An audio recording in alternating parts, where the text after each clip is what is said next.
Wisp Sports Radio, the voice of women in sport. Welcome to Season 1, Episode 24 of the WeCOACH podcast on Wisp Sports. Every 2 weeks, we sit down with some of the best and brightest female coaches, leaders, and industry experts in the world of sports for fun and inspiring conversations. I'm your host, Megan Kahn, Executive Director of WeCOACH. This podcast is a co-production of WeCOACH and Wisp Sports.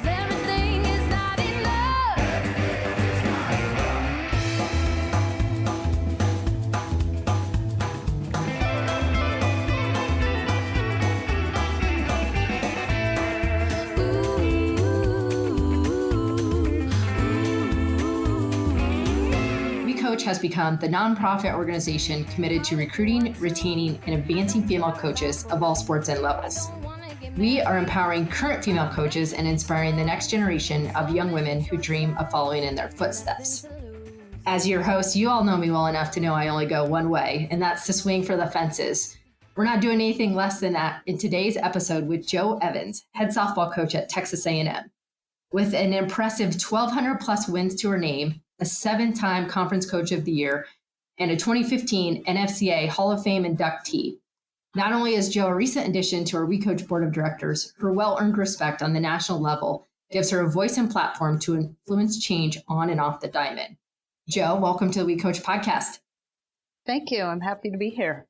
I cannot wait for today's episode. I know I got to know you a little bit better back in June during our NCAA Women Coach Academy. Now I'm excited for our community to hear more about your story.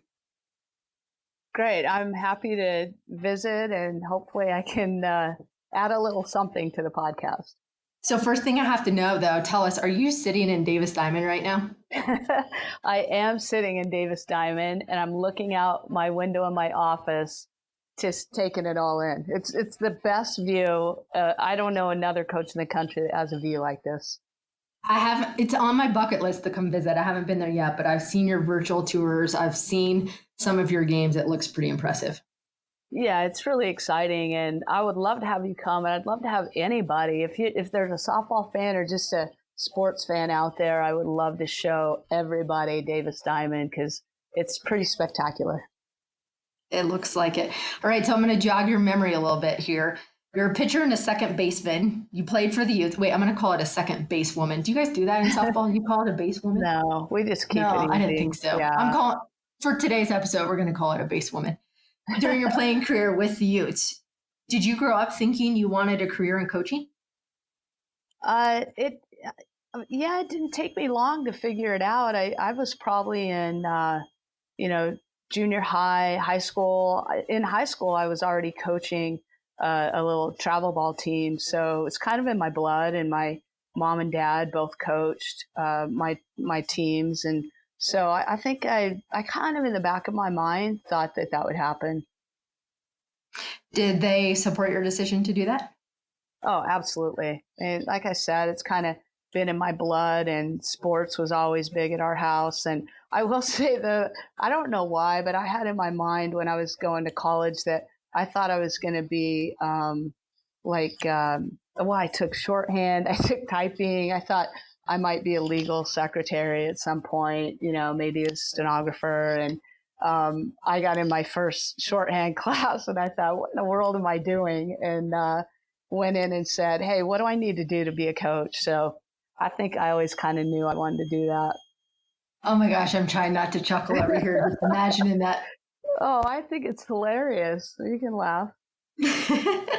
And then Chris would just have to edit it all out, so I'm trying not to laugh over here. So tell us then, you graduate. How did you get your start in coaching? Talk about that first job. My first job, I was a fifth year, so I got to be a student assistant. And we had a coach there at the time who had got a head coaching job somewhere for the next year. And she had said that she wanted, me to come and coach with her. And I was really excited about that. And in July, August, that opportunity fell through. And I was at the time feeling really devastated. Like, I have no idea what I'm going to do. And fortunately, she knew Joanne Graff, who was the head coach at Florida State, really a legend. She's in our Hall of Fame. And won national championships in AIAW slow pitch. And so she called me on the phone one day and said, "Hey, we've heard about you. We're switching from slow pitch to fast pitch." This is when the NCAA sanctioned softball. And she said, "We're looking for someone to come in and be our pitching coach. And, we'd love you to take a look at the job." And it's funny because, I pitched when I was younger, and so does every other kid on the planet that plays softball. You at least give it a try. And so I pitched in travel ball. And then when I was in college, I wasn't very good by any means. Second base was really my thing, but I did pitch. I think I pitched in 6 games. My record was 6-0 in college. And it was because if we played a team where we knew there's no way we could lose, then I got to pitch those games. But anyway, so when I got asked about being a pitching coach at Florida State, I was nervous because I thought, how in the world can I be a pitching coach? But I said, yes, I'll do it. I'd love to do it. And the rest is history. On your Hall of Fame stats, does that have you listed as an undefeated pitcher? No, I don't even want people to know that I pitched because it's so embarrassing. But it served me well throwing BP to our hitters. That's about it. You should start owning that. I'm gonna start introducing you every time I get an interview this week as an undefeated college pitcher. Yeah, people look at me at my 5'4" frame and go, yeah, whatever. Okay, so you go work for Joanne, which we're going to come back to Joanne in a little bit, but you go work for Joanne, and suddenly, 4 years after you graduate, you end up landing your first head coaching job. Yeah, it was just crazy. I worked there at Florida State for 2 years, and one thing I will say about that opportunity, I was scared to death to be a pitching coach. I wasn't an expert by any means. And I say to people, like, fake it till you make it. Can you be the pitching coach? Absolutely. When inside, I'm dying. And I read every book. I watched every video I could and jumped at that opportunity. And when it was my second year at Florida State. I don't know. I was young and dumb and thought, I think I'm ready to go do something else. And so I applied I actually told Joanne, hey, I'm going to move on. I really appreciate the opportunity, Coach Graff. And so I was young and dumb and quit a job when I didn't even have a job and applied for the job at Colorado State. And fortunately, they knew the athletic director at Utah. They were in the same conference at the time. And I got that job. I was 24 years old.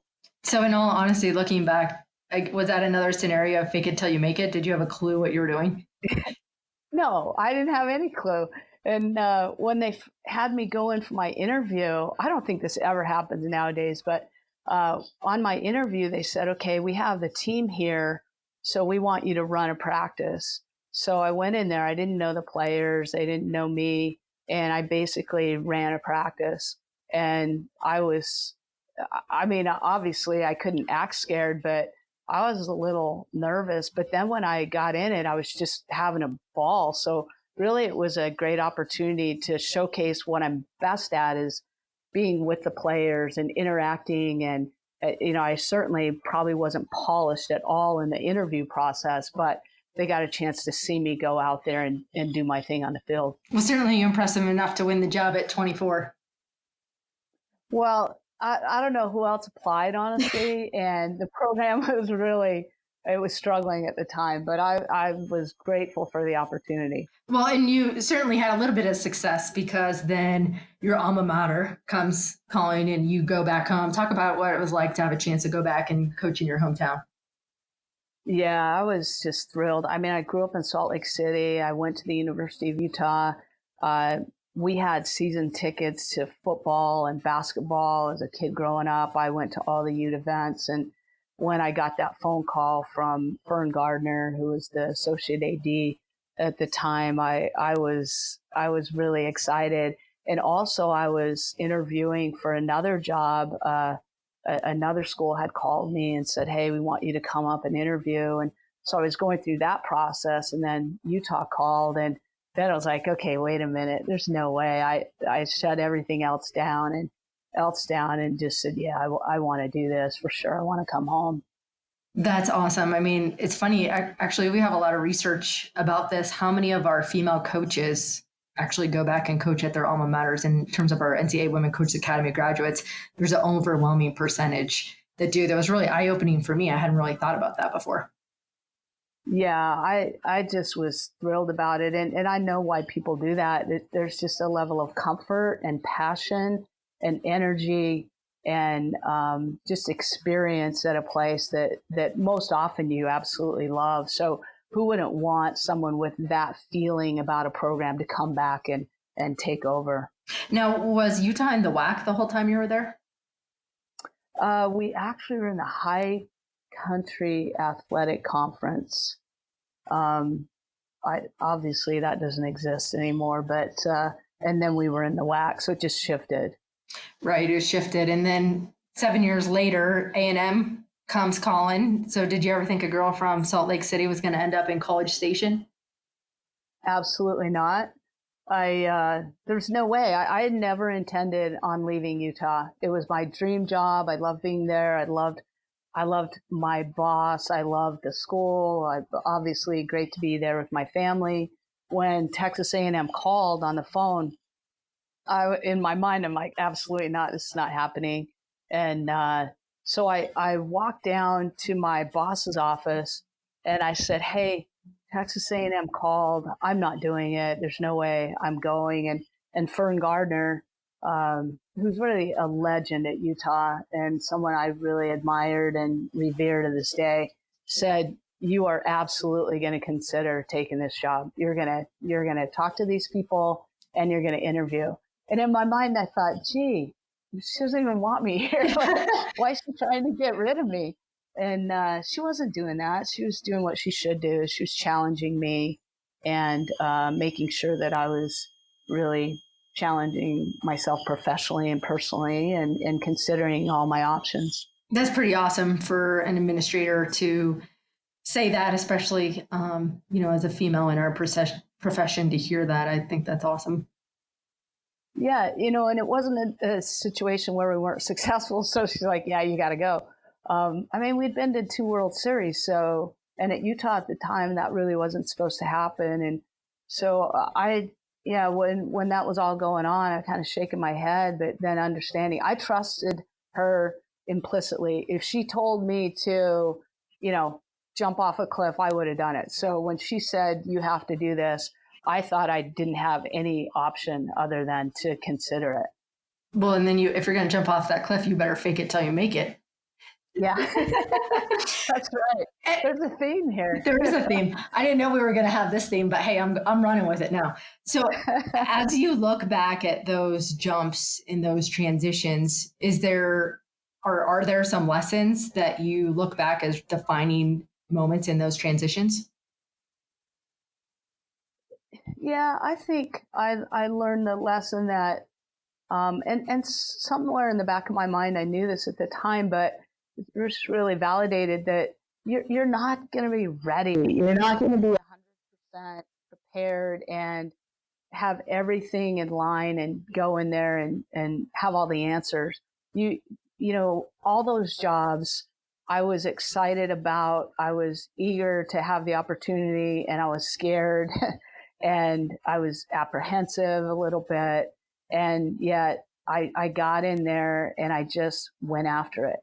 And, the big lesson and the challenge with Texas A&M was that I didn't want to take that job because I didn't want to leave home.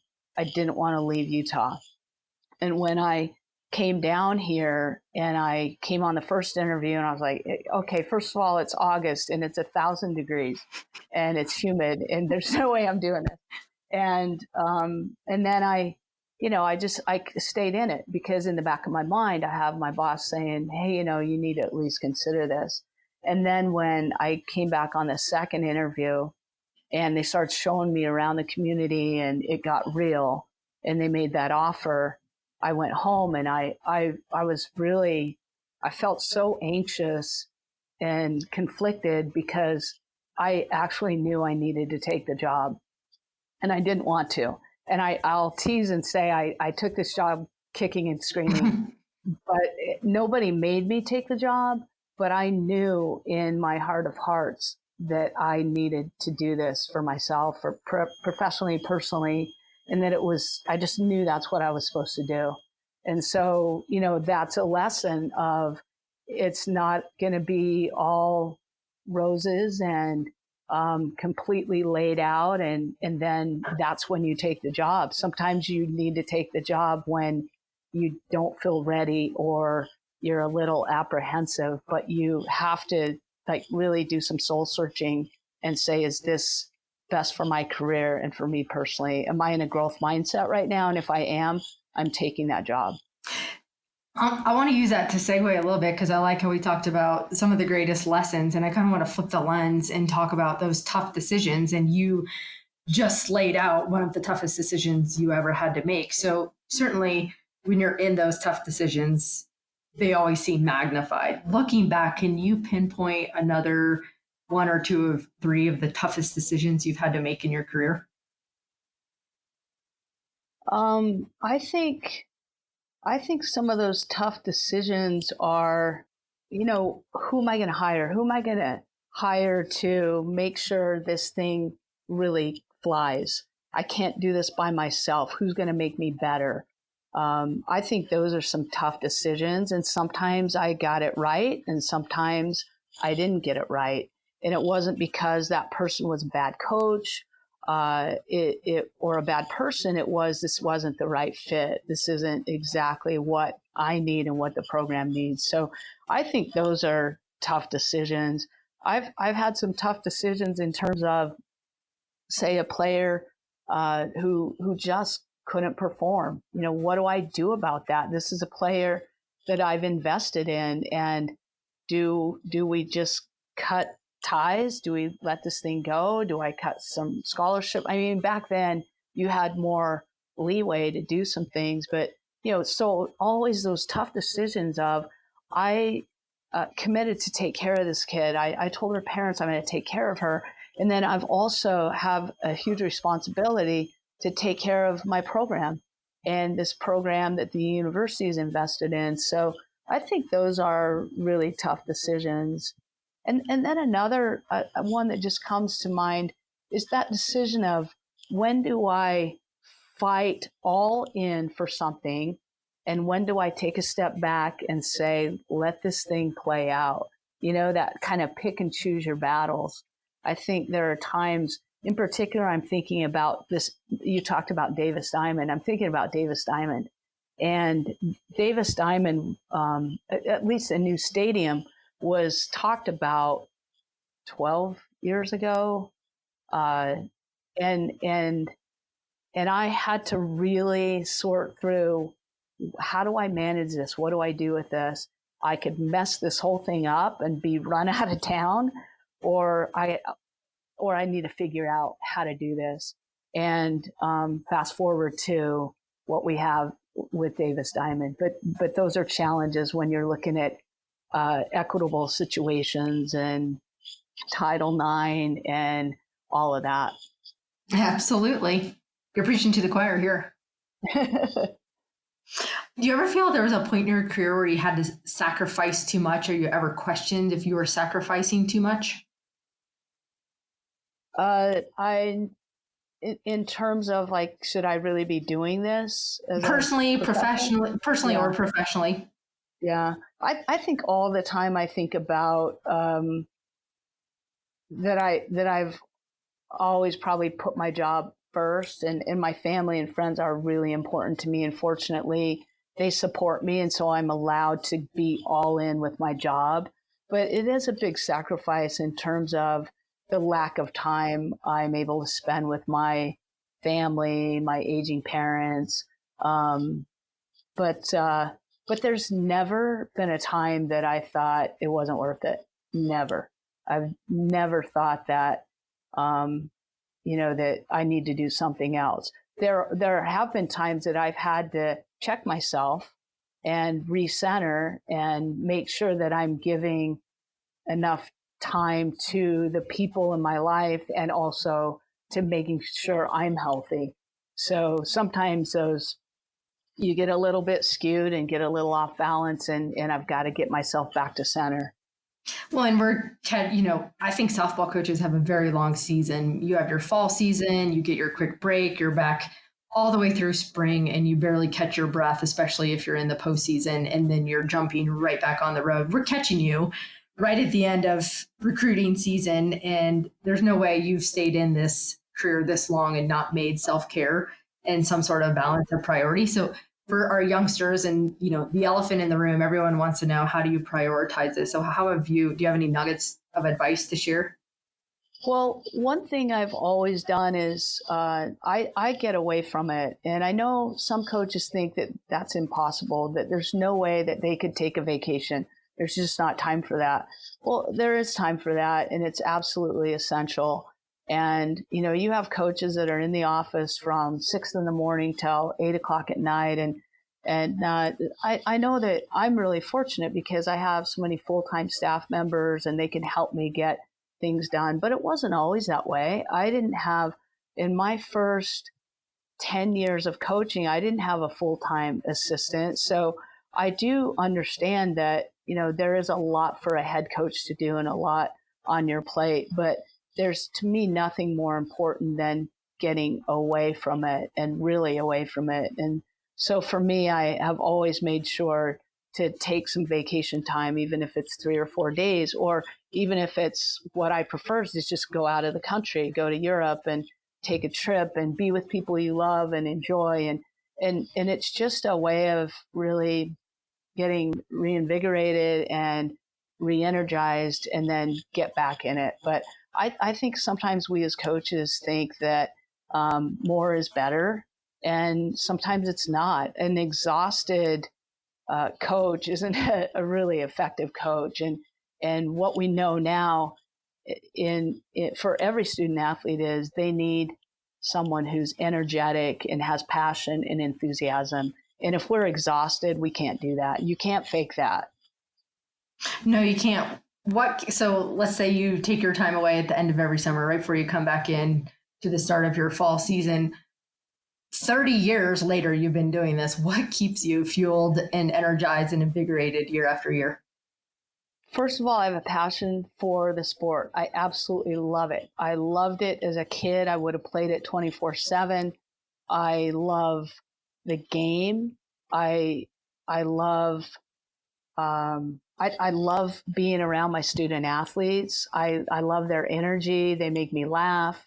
I enjoy them. And I think now I'm really enjoying, I've got some young coaches on our staff who are just in these years with they've had some experience and they've had a lot of success, and yet they're still young and they're in a growth mindset and they're eager. I'm loving working with these young coaches who are really interested in growing. I've learned new techniques, new strategies, new ideas, and I love their energy. So that's been really fun. I think that's the stuff I have right now. I just feel like, it's going to keep me going for a long time. That's awesome. Can you distill down your coaching philosophy for us? Oh, I always have a hard time with this question because there's just so much to it. But, I believe it's really important in how I treat my players and the people I work with. So that philosophy of being a selfless servant, taking care of your people, taking care of your product, your program. I believe in hard work. I believe in discipline. I believe that players want to be challenged. I believe they want to work hard. And sometimes some kids can't even work hard enough. You got to understand which kids need what. But I just want to be a coach who's in tune to my players, who's mindful of the challenges they're going through and also their eagerness to accomplish great things. And I want to be a player's coach, but I also feel that I also need to make sure there's a standard and the standard is high, that the bar is high and that we don't lower that. And sometimes it's easy to kind of just give in and make concessions. And at the end of the day, your culture is not where it needs to be. Speaking of culture, it's one thing to build a culture, but in your situation, you sustained this winning, disciplined culture year after year. How do you do? Are there specific things that you could share of how you've done that? I think it's important to be clear of expectations and who we are as a program. And, we have our core values here. That's set in stone. The university has those 6 core values, and we try to live by those core values. So, but I think there has to be continuity. I've been really fortunate that the culture that we've been able to keep in place, one is because A&M is a university known to have tremendous culture and tradition, but also my staff. So Joy Jackson's been coaching with me. This is now 24 years. She's still in the program. She was there at Utah 1 year with me. And I think that continuity in a staff really makes a big difference in continuing a culture, to keep a culture intact, because I have her and my coaches or support staff who have been with me a long time to kind of remind me when I get sideways, hey, wait, this is our culture. These are the expectations. So I think it's something you have to constantly nourish. I've caught myself at times where I just expect that everybody knows the culture. All these youngsters will learn it from the other players and we're good to go. And in an ideal world, that happens, that the upperclassmen teach the underclassmen. But if I am not paying attention and that's not happening, we can get a little bit sideways. And so it's really important to make sure that your players are engaged, and that as a coach that I'm engaged in recognizing, do we look like we're supposed to look like? I'm saying this is who we are, but is that really who we are? Mm-hmm. Everyone always wants to know how you select team captains. Oh boy, I feel like I've done every which way with team captains. I don't even know what the best way is. On those really great teams, you've got captains that just stand out and they're no-brainers. And then you have teams that it's not really clear who they are. We've had where we just voted on captains, and then we take the 2 with the most votes. We've had where I've appointed captains. We've done leadership council where we have a class pick a person in their class to represent them. So you have 4 people on this leadership council. I don't know. I used to think just having 2 set captains was really important and critical, and that's the way to go. But now I've sort of been a little more flexible and try different things. And I feel like every team's just a little bit different. Well, and I think that's probably a product of a good coach being able to mold what's going to work best from year to year with each team, and depending upon what kind of leadership styles and leadership potential you have within each team. Yeah, and frankly, learning the hard way. I haven't gotten it right all the time, and at the end of the year, you're like, oh, geez, I don't know how I got us into that situation. So, yeah, when you've been coaching, I don't know, 34 years or something, you make a lot of mistakes, and then you fortunately get a chance to figure it out. You've talked a lot about connecting with your student athletes, and you love their energy and figuring out where you can push buttons with some and maybe not with others. Is there a point in your career, and maybe this has just been an evolving transition, where you've had to change your coaching style to better meet today's student athletes? I think I'm right now trying to make sure that I'm in touch and figuring that out, with the transfer situation the way it is now.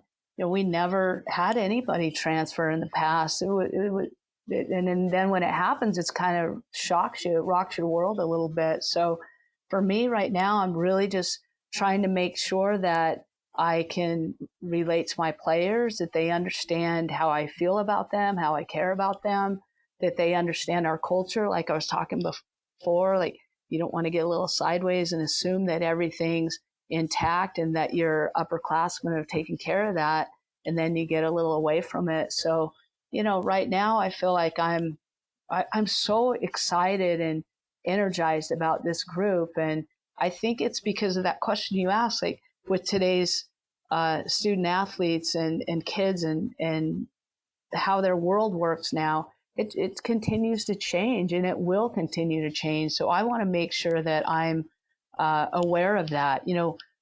We've talked about people that said, yeah, now some of the research we see, kids' attention span is about 8 seconds. I'm like, serious?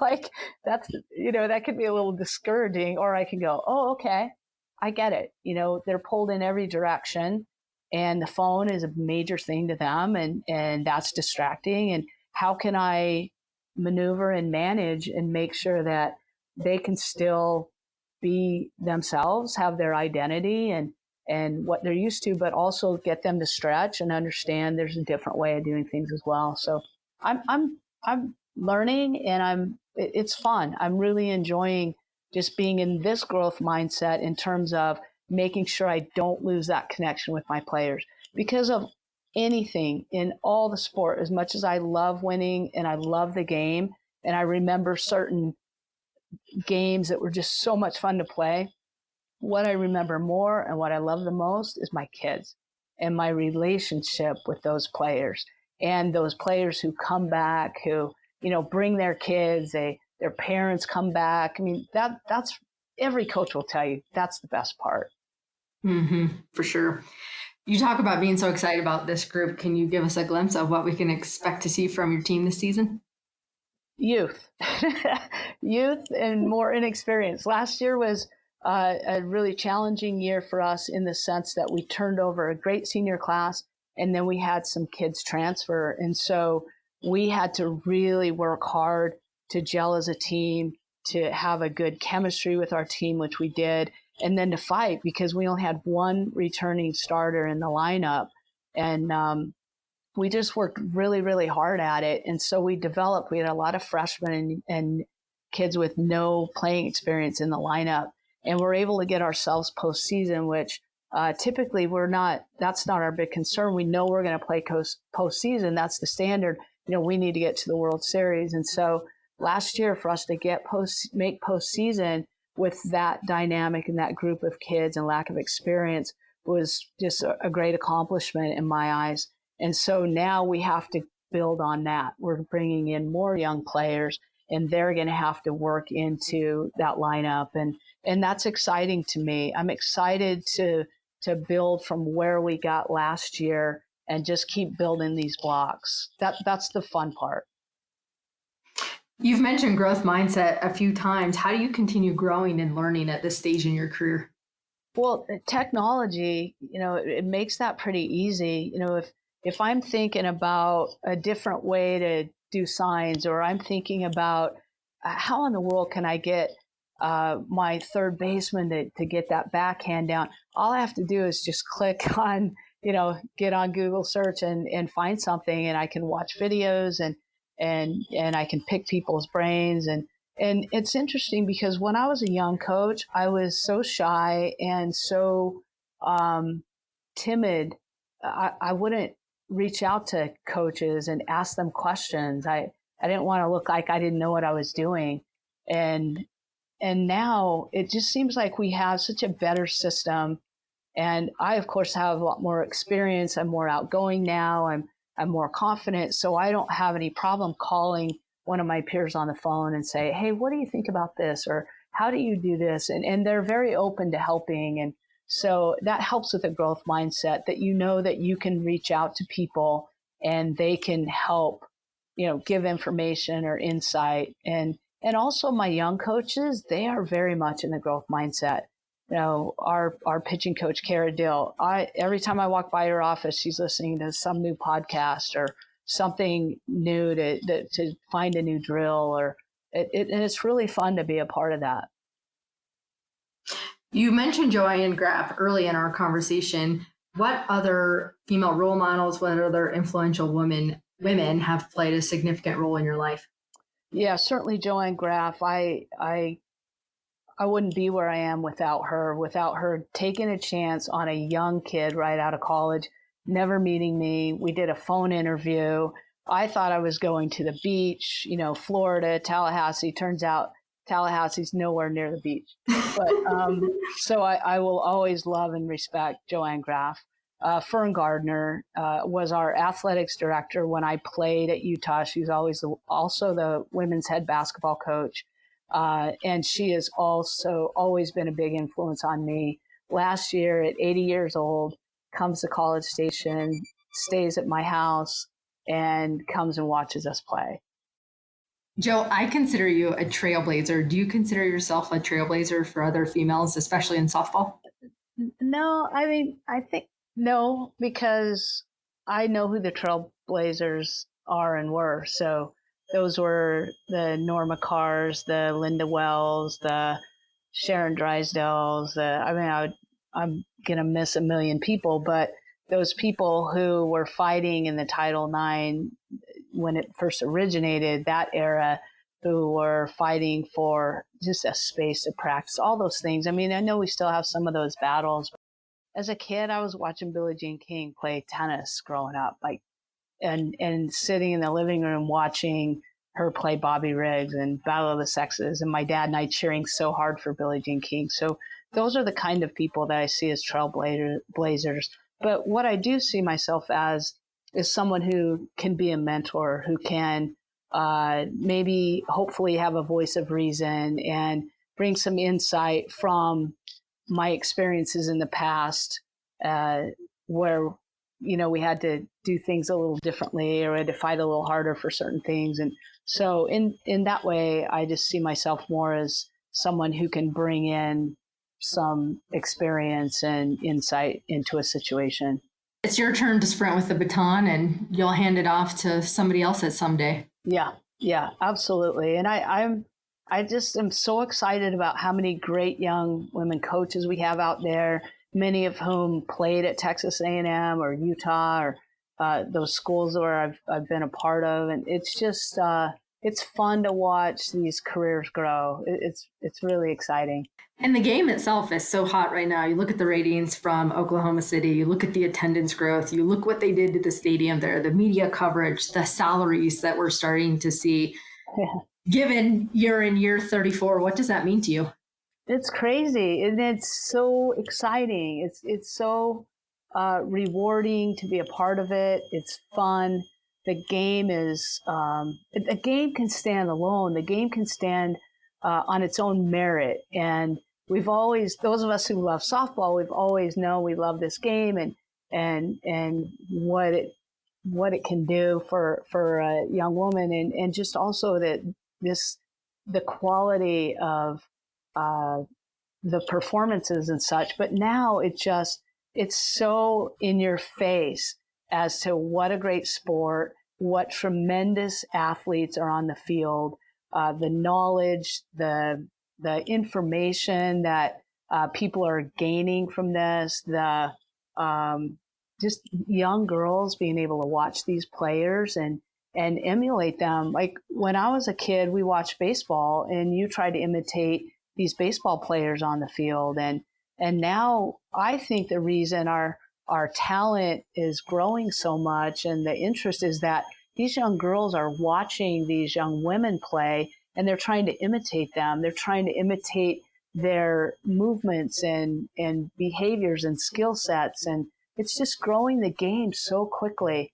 And it's also exciting that this isn't just a game that softball enthusiasts want to watch. This is a game that Major League Baseball players are interested in watching. It's a game that people who love sports and love to see people lay it all out on the line and show passion while they're doing it.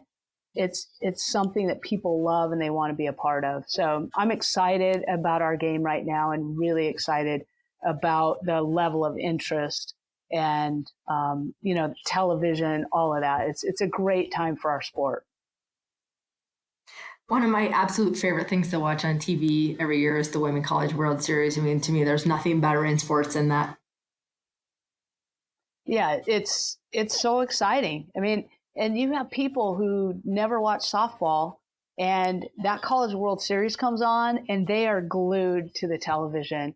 And the fun thing, too, for our sport is there's these new programs, or maybe not new programs, but programs who maybe haven't been in the limelight for a while, and here they are. Florida State wins it a couple of years ago, and then you've got UCLA back in where they won so many. And then last year, here they come, they win this one. So it's been really fun to see different programs come in to the picture and how that gets people excited. Everybody's pulling for the underdog. They're pulling for someone new to get in there and make a mark. And next summer, we'll see you back in the Olympics.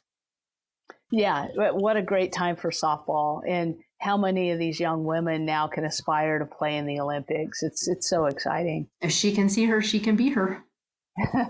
Absolutely. So, Joe, you know we end every episode with rapid fire, so I get to put you on the hot seat here for a little bit. All right. If you could use one word to describe yourself, what would you say? Oh, sheesh. Passionate. What's your favorite place in Davis Diamond to sneak away if you just need a couple minutes to yourself? In my office, looking out that window. Right now, I'm watching Mary mow the grass. What keeps you awake at night? Did I take care of all the people I need to take care of? Am I in tune to my student athletes? Or are they getting what they need from me? So I've heard your mom's a pretty competitive card shark. Who's the most? I did my homework on this one. Who's the most competitive in your family? You or your mom? Oh boy, serious. When my mom plays cards in any game, she wants to win. So I'd say it's probably it might be a tie, because honestly, I'm crazy competitive. Even though some people see me as someone, calm, cool, collected, roll with the punches. Inside, I'm, just clawing at winning. Just want to win at everything. So I've just learned to kind of manage it. Or my mom's going to be talking smack for sure. I love it. All right, last question. If we snuck up on you and you're on the road recruiting and I know you have snacks in your bag, what are we going to find? You're going to find raw almonds, an apple, some rice cakes. And then when I'm like completely overeating healthy, you're going to find that I've snagged a bunch of snacks from the coach's tent. So that'll be Lay's potato chips, Cheetos, Doritos, anything salty and crunchy. That's what I'm on. I was going to say that would sound way too healthy for a coach on the road recruiting. It is true. I do start with that. And then by the end, I'm like, okay, I'm over it. Joe, you're one of the most humble coaches I know, and now one of the most competitive deep down. I can't thank you enough for all you do for not only WeCOACH, but in helping grow the game itself. And thanks for spending time with us on the WeCOACH podcast. Oh, thank you so much. I love it. And thank you for what you do for all of us women coaches. Absolutely. I love what I do. I'm very blessed. Conversations from the world of women's sports. This is Wisp Sports Radio. Thanks for listening to today's episode with Coach Joe Evans. We want to hear from you, our listeners. Please share your comments on our social media pages at WeCOACH or at Wisp Sports on Twitter, Facebook, and Instagram. The show notes for this episode can be found on our show page at wispsports.com. Don't miss the next episode of our WeCOACH podcast. Subscribe to Wisp Sports on your podcast app to catch each new episode dropping every other Thursday. And until next time, all sports, one voice, WeCOACH.